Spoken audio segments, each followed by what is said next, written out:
Assalamualaikum warahmatullahi wabarakatuh. Halo guys, bertemu lagi dengan kami di mata kuliah Audit Forensik dan Investigasi dengan dosen pengampu yaitu Ibu Elsa Fitri Amran, SE, MM, MSI, dengan anggota kelompok yang terdiri dari Anica Afdilah, Dwi Wahyuni, dan Hamidi Ramadana.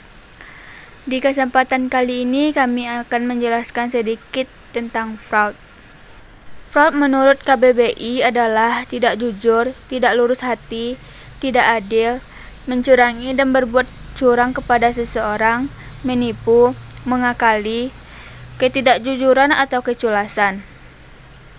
Menurut Standar Kompetensi Kerja Nasional Indonesia bidang audit forensik, mendefinisikan fraud adalah sebagai perbuatan yang disengaja atau diniatkan untuk menghilangkan uang dan harta seseorang secara akal bulus, penipuan atau cara lain tidak fair. Fraud triangle. Fraud triangle adalah segitiga kecurangan yang menggambarkan adanya tiga kondisi penyebab terjadinya penyalahgunaan aset dan kecurangan dalam laporan keuangan. Komponen segitiga kecurangan yang dikembangkan oleh Donald R. Creasy adalah: yang pertama, tekanan atau pleasure. Tekanan adalah motivasi seseorang untuk melakukan kecurangan yang bisa saja dikarenakan tuntutan gaya hidup, ketidakberdayaan dalam soal keuangan, mencoba-coba untuk menyalahkan sistem dan ketidakpuasan kerja. Jenis fraud triangle ini bisa bersifat eksternal dan internal. Tekanan eksternal misalnya adalah beban hutang atau tagihan yang harus segera dilunasi, keinginan memiliki sesuatu secara berlebihan, gaya hidup mewah, dan perilaku terlarang, seperti berjudi, ketergantungan narkoba, atau perselingkuhan. Tekanan internal dalam bentuk beban kerja yang terlalu tinggi atau kesibukan yang terlalu padat untuk mencapai target finansial perusahaan atau instansi. Yang kedua yaitu pembenaran. Pembenaran merupakan sikap, karakter, atau sistem nilai yang digunakan oleh pelaku dengan cara mencari pembenaran atas perbuatan curangnya. Ada dua aspek pembenaran dalam fraud yang dilakukan oleh pelaku kecurangan. Yang pertama, pelaku merasa bahwa kemungkinan untuk mendapatkan keuntungan dari kecurangan lebih besar dari kemungkinan terdeteksinya kecurangan. Contohnya, perusahaan telah mendapatkan keuntungan yang sangat besar dan tidak mengapa jika pelaku mengambil sebagian kecil dari keuntungan tersebut. Yang kedua, pelaku memiliki alasan pembenar atas perbuatannya. Misalnya, gaji yang rendah dibandingkan dengan beban kerjanya, dan masa kerja pelaku cukup lama, dan dia merasa seharusnya berhak mendapatkan lebih dari yang telah dia dapatkan sekarang, seperti posisi, gaji, promosi, dan lain-lain. Rasionalisasi yang paling banyak digunakan sebagai alasan untuk melakukan fraud yang bersifat situasional, yaitu pelaku beranggapan hanya meminjam aset yang dicuri. Pelaku beralasan tindakannya untuk tujuan yang baik, misalnya untuk membahagiakan keluarga atau orang-orang yang dicintainya. Pelaku beranggapan perbuatan yang dilakukan banyak orang dianggap umum, dan perbuatan tersebut dianggap tidak merugikan siapapun. Serta dia beranggapan perbuatannya tidak menyakiti orang lain. Tindakan kecurangan atas dasar rasionalisasi ini biasanya ada 4 hal. Yang pertama yaitu pembenaran diri sendiri. Yang kedua, attitude yang kurang baik. Yang ketiga, karakter tidak jujur, serta yang keempat yaitu kurangnya integritas diri. Karena fraud dengan dasar pembenaran ini menyebabkan seseorang berperilaku serakah, maka pencegahannya dalam dunia PBJ pemerintahan adalah dengan cara meningkatkan penghasilan dan pada saat yang sama dilakukan pengenaan sanksi yang tegas apabila terjadi kecurangan atau fraud. Yang ketiga yaitu adanya kesempatan, yaitu situasi yang membuka kesempatan atau peluang pelaku secara leluasa untuk dapat melakukan sesuatu kecurangan. Biasanya terjadi karena pengendalian internal perusahaan yang lemah, ketidakdisiplinan, tidak ada mekanisme audit, kurangnya pengawasan, dan penyalahgunaan wewenang, serta sikap apatis yang dilakukan antar pegawai. Di antaranya, elemen yang paling memungkinkan diminimalisir melalui penerapan proses, prosedur, dan upaya deteksi dini terhadap fraud. Adanya kesempatan seseorang untuk melakukan fraud biasanya ada 3 hal, yaitu yang pertama, kesempatan melakukan, yang kedua, kesempatan menyembunyikan kecurangan, dan yang ketiga yaitu kesempatan mendapatkan keuntungan diri. Di antara 3 kategori dari fraud triangle, opportunity merupakan salah satu kategori fraud yang paling memungkinkan untuk diminimalisir melalui penerapan proses, prosedur, dan kontrol dalam upaya mendeteksi dini terhadap fraud. Aspek kesempatan opportunity dalam tindakan fraud adalah bagian yang tidak akan pernah lenyap 100% dari penyebab terjadinya korupsi. Bahkan, opportunity ini terkadang sengaja diciptakan melalui sistem perencanaan yang dilakukan oleh pemimpin seperti saat penyusunan rencana anggaran, APBN atau APBD oleh DPR atau DPRD. Macam-macam fraud triangle dalam keuangan bisnis. Dalam mencegah terjadinya kecurangan keuangan bisnis, maka seorang pemilik bisnis mengupgrade dirinya dengan berbagai ilmu agar menjadi pengusaha handal. Pemilik bisnis bisa mempelajari sistem bagaimana membuat karyawan tidak memiliki celah untuk melakukan fraud saat bekerja. Pada umumnya, objek kecurangan dari fraud triangle dalam keuangan bisnis meliputi yang pertama yaitu markup biaya pembelian bahan baku atau produk. Yang kedua, penggunaan uang perusahaan untuk keperluan pribadi. Ketiga, mencuri produk. Yang keempat, memanipulasi data stok produk. Kelima, pencurian data keuangan perusahaan. Yang keenam, penggelapan uang penjualan. Dan yang ketujuh yaitu kecurangan dalam laporan keuangan. Selanjutnya yaitu cara mencegah terjadinya tindakan fraud dalam keuangan bisnis. Yang pertama yaitu membuat kebijakan yang adil terhadap semua karyawan dengan menuangkannya dalam kebijakan perusahaan. Perusahaan harus bersikap adil terhadap semua karyawan dengan menuangkan dalam kebijakan perusahaan. Kedua, membuat kebijakan kontrol internal yang kuat. Perusahaan harus mempunyai sistem kontrol internal yang kuat dari hulu dan hilir, serta di semua divisi. Ketiga yaitu membuat sistem anti-fraud yang ketat. Buatlah sistem anti-fraud yang ketat dengan mengeluarkan peraturan yang keras. Misalnya, langsung melakukan pemutusan hubungan kerja terhadap karyawan yang mencuri walaupun baru 1 kali. Yang keempat, memberi pelatihan moral dan etika kepada karyawan. Perusahaan juga harus memberikan pelatihan moral dan etika pada karyawan agar mereka memiliki mindset untuk tidak melakukan kecurangan dalam bekerja. Yang kelima, melakukan audit secara mendadak. Sesekali lakukanlah audit secara mendadak, yaitu pemeriksaan yang dilakukan tanpa pemberitahuan dulu sebelumnya.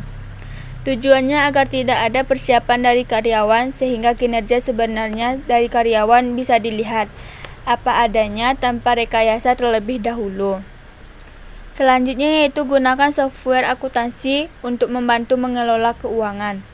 Dengan menggunakan software akuntansi pada keuangan usaha, maka akan menghasilkan pencatatan manual yang berpotensi untuk direkayasa atau dimanipulasi tidak bisa terjadi.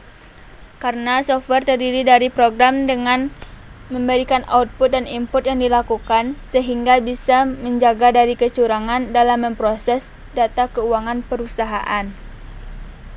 Yang kedua yaitu Diamond Theory. Fraud Diamond Model diperkenalkan oleh Wolfe dan Hermanson pada tahun 2004 sebagai versi ekstensi dari Fraud Triangle. Model ini menambahkan capability sebagai faktor risiko fraud keempat. Capability atau competence berarti kemampuan karyawan untuk mengabaikan internal control. Pengembangan strategi penyembunyian dan pengendalian situasi sosial untuk keuntungan pribadi sendiri. Wolfe dan Hermanson percaya sebagian besar fraud tidak akan terjadi tanpa orang yang tepat dengan kemampuan yang tepat mengimplementasikan rincian fraud. Ada beberapa fraud yang terjadi dalam akuntansi. Secara umum, fraud akan selalu terjadi jika tidak ada deteksi dan upaya pencegahan. Ada beberapa upaya dan perspektif dalam meninjau dan mendeteksi kecurangan. Salah satunya adalah perspektif fraud Diamond, yang pertama kali diciptakan oleh Wolfe dan Hermanson. Teori fraud Diamond memberikan informasi mengenai berbagai faktor yang berdampak pada keputusan individu untuk melakukan penipuan. Unsur-unsur fraud Diamond antara lain yaitu yang pertama pressure, adanya intensif, tekanan, atau kebutuhan untuk melakukan penipuan.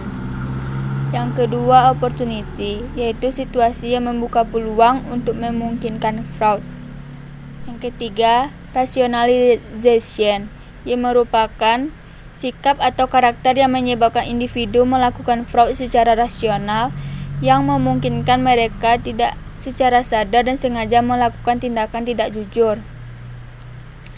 Terakhir yaitu capability, ada kemampuan individu yang memainkan peran utama mengenai apakah fraud dapat benar-benar terjadi, di mana harus memiliki kemampuan untuk melihat celah, untuk melakukan fraud sebagai peluang, dan untuk mengambil keuntungan secara terus-menerus. Wolfe dan Hermanson dalam penelitiannya memberikan 6 kategori individu dan kapabilitas untuk melakukan fraud. Yang pertama yaitu posisi atau jabatan individu dalam organisasi membuka kesempatan untuk melakukan fraud yang tidak dapat dieksploitasi oleh posisi atau jabatan lain.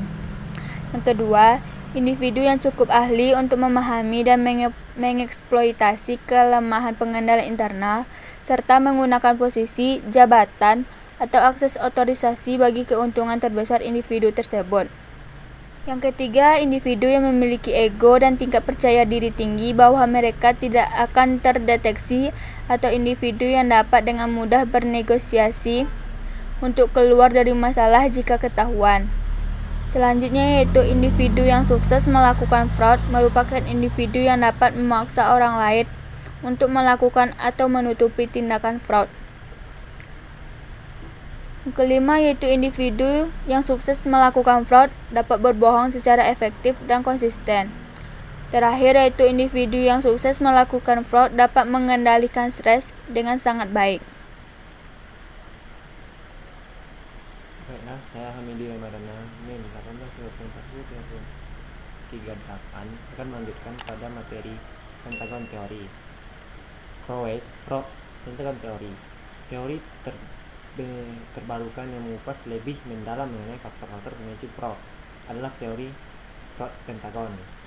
Prowess, fraud pentagon teori. Teori ini dikemukakan oleh Crow Horwath pada tahun 2011. Teori fraud pentagon merupakan perluasan dari teori fraud triangle yang sebelumnya dikemukakan oleh Chris C. Dalam teori ini menambahkan dua elemen fraud lainnya, yaitu kompeten dan arogansi. Kompetensi yang dipaparkan dalam teori fraud pentagon memiliki makna yang serupa dengan kapabilitas kemampuan yang sebelumnya dijelaskan pada teori fraud Diamond oleh Wolfe dan Hermanson pada tahun 2011. Kompetensi kapabilitas merupakan kemampuan karyawan untuk mengabaikan kontrol internal, mengembangkan strategi penyembunyian, dan mengontrol situasi sosial untuk keuntungan pribadinya. Crowe 2011. Menurut Crowe, arogansi adalah sikap superioritas atas hak yang dimiliki dan merasa bahwa kontrol internal dan kebijakan perusahaan tidak berlaku pada dirinya.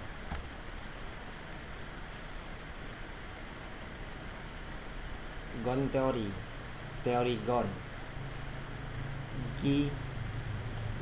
G1 teori yang dikemukakan oleh Jacques Blockman dalam bukunya The Accountant Handbook of Fraud and Commercial Crime yang oleh BPKP 12 dalam buku Strategi Pemerintahan Korupsi Nasional tahun 1991. Jelaskan bahwa faktor-faktor yang menyebabkan terjadi kecurangan meliputi greed, keserakahan, opportunity, kesempatan, need, kebutuhan, exposure, kemanfaatan, sangat erat kaitannya dengan manusia melakukan kolusi dan membuat korupsi. Faktor greed dan need berkaitan dengan individu pelaku kecurangan, aktor, sedangkan faktor opportunity, exposure berhubungan dengan korban perbuatan kecurangan, victim. Greed, keserakahan, berkaitan dengan adanya perilaku serakah secara potensial ada dalam diri setiap orang. Untuk mengendalikan kesalahan ini perlu antara lain mendorong pelaksanaan ibadah dengan benar. Opportunity, kesempatan, berkaitan dengan keadaan organisasi, instansi atau masyarakat sedemikian rupa sehingga terbuka kesempatan bagi setiap orang untuk melakukan kecurangan terhadapnya. Untuk minimalkan kesempatan orang melakukan kecurangan perlu ada lain keterangan dari pemimpin organisasi. Need, kebutuhan, berkaitan dengan faktor-faktor yang dibutuhkan oleh setiap individu untuk menunjang kehidupannya yang wajar. Untuk memenuhi kebutuhan tersebut perlu pendapatan atau gaji yang seimbang dengan kinerja yang ditunjukkan dalam organisasi. Berbagai contoh pressure, opportunity, rationalization. Pressure, tekanan organisasi. Tekanan pressure adalah motivasi seorang melakukan kecurangan yang bisa saja dikarenakan tuntutan gaya hidup, ketidakpercayaan dan dalam soal keuangan, mencoba-coba untuk mengalahkan sistem dan ketidakpuasan kerja. Jenis fraud triangle ini biasa bersifat eksternal maupun internal. Bahkan eksternal misalnya adalah beban utang dan tagihan yang harus dilunasi.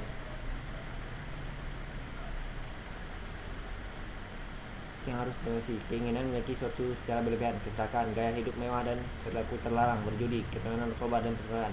Tekanan internal adalah bentuk beban kerja yang terlalu tinggi dan kesibukan yang terlalu padat dan mencapai target finansial perusahaan atau investasi.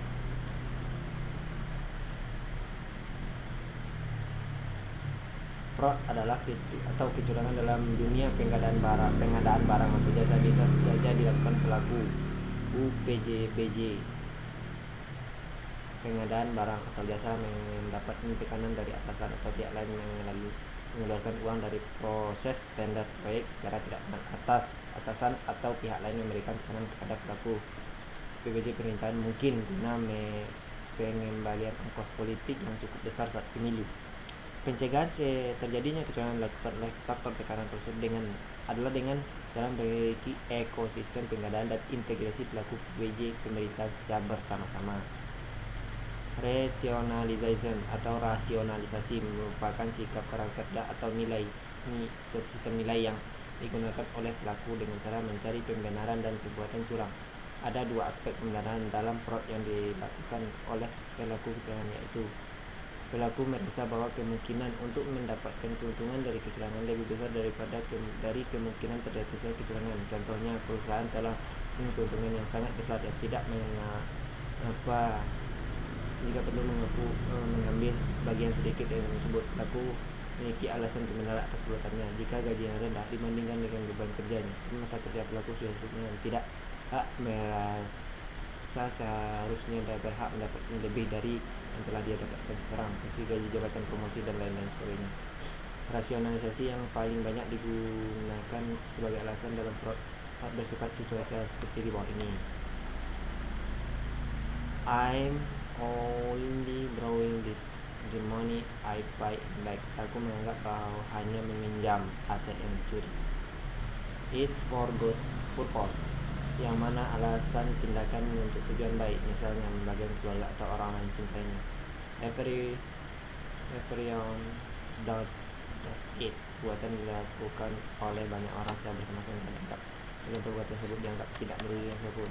I'm not hunting anyone. Perbuatan dianggap tidak merugikan orang lain. Tindakan kecurangan atas rasionalnya ini biasanya ada 4 hal, yaitu pengenalan diri, attitude yang kurang baik, karakter juga kurangnya integrasi. Karena fraud dengan dasar pembenaran ini menyebabkan seorang berperilaku serakah, maka pencegahan dalam dunia PBJ pemerintahan dan adalah dengan cara meningkatkan penghasilan pada saat yang dilakukan oleh mengenai sanksi yang tegas apabila terjadi kecurangan. Fraud. Opportunity, kesempatan, yaitu situasi yang membuka kesempatan peluang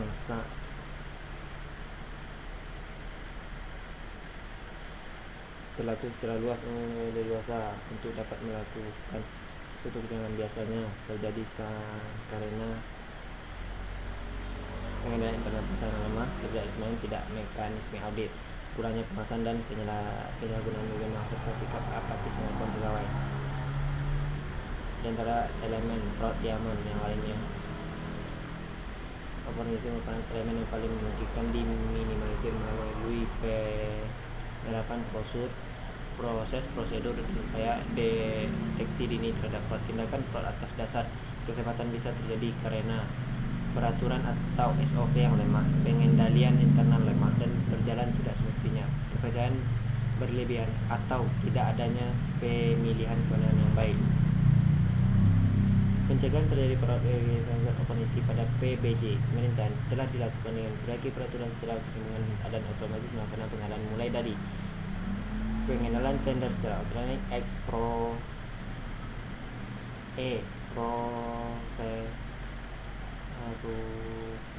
proseduren selain tujuan umum tersebut. Ada banyak teknik yang dapat dilakukan oleh masing-masing dan keterlibatan pelaksanaan PBJ pemerintahan. Ada kesempatan seorang melakukan fraud. Biasanya ada 3 hal, itu menyelamatkan kesempatan, menyembunyikan kecurangan, kesempatan mendapatkan kesenangan diri.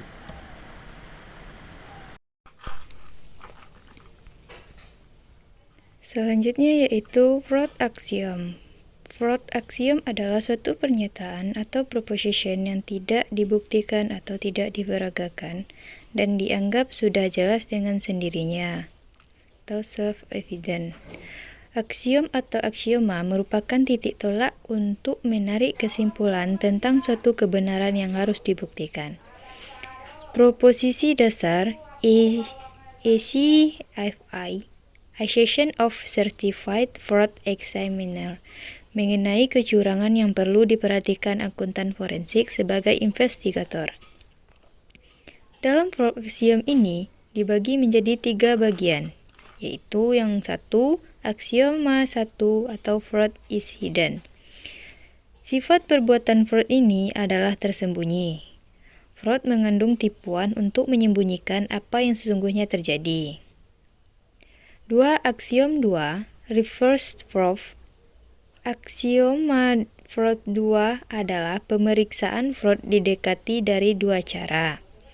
Untuk membuktikan fraud memang terjadi, pembuktian harus meliputi upaya untuk membuktikan bahwa fraud tidak terjadi. Dan sebaliknya, dalam upaya membuktikan fraud tidak terjadi, pembuktian harus meliputi upaya untuk membuktikan bahwa fraud memang terjadi. Yang ketiga, aksiom 3 atau existence of fraud. Dijelaskan bahwa pemeriksa fraud berupaya membuktikan terjadi atau tidak terjadinya fraud. Upaya dalam menyelidiki adanya fraud, pemeriksa membuat dugaan mengenai apakah seseorang bersalah atau guilty atau tidak in count. Aksioma ini secara sederhana ingin mengatakan bahwa hanya pengadilan yang dapat atau berhak menetapkan bahwa fraud memang terjadi atau tidak terjadi. Yang selanjutnya, fraud prediction. Menurut ACFA, dalam Fraud Examiner Manual tahun 2006 mendefinisikan prediction sebagai berikut. Dalam hal ini dijelaskan bahwa prediction adalah keseluruhan peristiwa yang mengarahkan seseorang yang cukup layak, terlatih profesional, dan seseorang dengan kehati-hatian kepada kesimpulan bahwa fraud telah, sedang, atau akan berlangsung. Predication adalah dasar untuk memulai investigasi. Investigasi atau pemeriksaan fraud jangan dilaksanakan tanpa adanya predication yang tepat. Unsur-unsur 5WH2 dalam fraud predication. Dalam membangun predikasi, ada beberapa hal yang harus dijawab, yaitu what, apa, merupakan memulai informasi mengenai penyimpangan, apa yang sedang terjadi, melanggar ketentuan atau kriteria yang mana, dan apa dampak yang terjadi dari pelanggaran tersebut. Yang kedua, siapa? Memulai informasi mengenai siapa pelaku atau pihak terkait dari penyimpangan tersebut. Yang ketiga, where, di mana? Yaitu memulai informasi mengenai di mana lokasi terjadinya penyimpangan atau lokus. Hal ini terkait dengan jurisdiksi kejadian fraud. Yang keempat, when, atau kapan. Merupakan memuat informasi mengenai kapan waktu terjadinya penyimpangan. Hal ini berhubungan dengan tempus kejadian yang akan berhubungan dengan ketentuan kriteria mana yang berlaku. Yang kelima, why, mengapa. Memuat informasi mengenai motif dari pelaku penyimpangan. Hal ini berhubungan dengan penyebab terjadinya penyimpangan yang akan dipergunakan untuk menyimpulkan apakah suatu perbuatan tersebut termasuk pidana atau hanya merupakan pelanggaran administratif. Yang keenam, how, bagaimana. Bagaimana memuat informasi mengenai langkah-langkah atau tata cara yang dipergunakan pelaku penyimpangan atau dikenal dengan istilah modus operandi yang akan dipergunakan sebagai dasar pengambilan kesimpulan apakah suatu tindakan termasuk fraud atau tidak. Yang ketujuh, how much, besaran kerugian. Memuat informasi mengenai dampak keuangan yang ditimbulkan oleh penyimpangan yang terjadi. Bentuknya berupaya perhitungan satuan moneter dari kerugian keuangan yang terjadi. Dari ketujuh unsur informasi tersebut sering dikenal sebagai unsur 5W2H. Namun demikian, pengumpulan informasi awal dalam penugasan sangat sulit untuk memenuhi ketujuh unsur tersebut. Dalam praktek di lapangan tersebut unsur minimal suatu indikasi kasus dapat ditindaklanjuti dengan audit investigasi, yaitu terpenuhinya unsur what, when, dan where atau 3W. Demikianlah hasil di presentasi dari kelompok 1. Jika ada salah kata kami mohon maaf. Billahi taufiq wal hidayah. Wassalamualaikum warahmatullahi wabarakatuh.